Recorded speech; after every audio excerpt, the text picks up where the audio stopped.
আমাদের কাছ থেকে দুঃখ নেবেন না, কারণ সবারই কথা বলার ইচ্ছা আছে এখানে। আমি জানি সবাই মাসুমের সাথে ছিলেন, খেলার মাঠে ছিলেন, এই এই অসুস্থতার পরে আপনারা আসছেন। তাই আমরা আমাদের মাইয়াতের অবস্থা বেশি ভালো না, আমরা বেশি সময় বাড়াবো না। 10টার জানাজা 10টায় শেষ করব।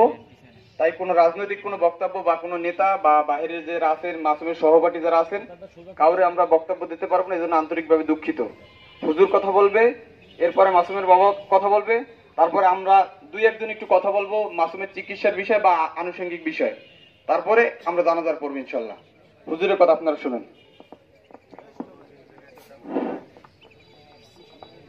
জানাজাকে দ্বিতীয়বার আরেকটা হবে একদম দাঁড়ান দাঁড়ান দাঁড়ান। সম্মানিত উপস্থিতি, আমি সবাইকে উদ্দেশ্য করে, বিশেষ করে যুবক ভাইদেরকে উদ্দেশ্য করে একটি কথা বলতে চাই।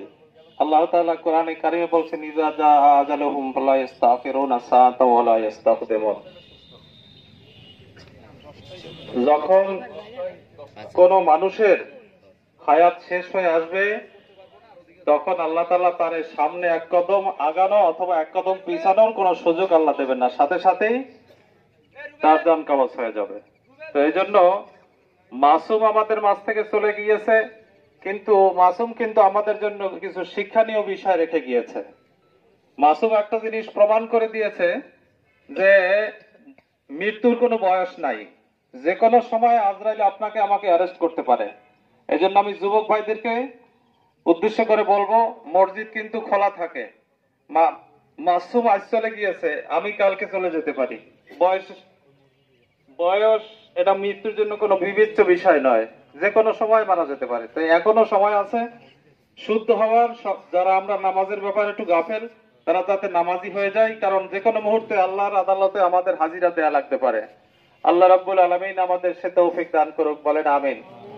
বনি ইসরায়েলের যুগে এক লোক ছেলে মেয়েদেরকে ডেকে বলতেছে যে আমি মৃত্যুর পরে, আমার তো অবস্থা খুব খারাপ, আল্লাহ মনে হয় আমার ব্যাপারে কোনো ভালো ফয়সালা নেবে না, অতএব আমার মৃত্যুর পরে তোমরা আমাকে পোড়াইয়ে দেও, পুরিয়া সারখার করে সেই সালিগুলা ফিল বাররে অল বাহারে, কিছু নদীতে ফালাবা আর কিছু স্থলভাগে ফালাবা।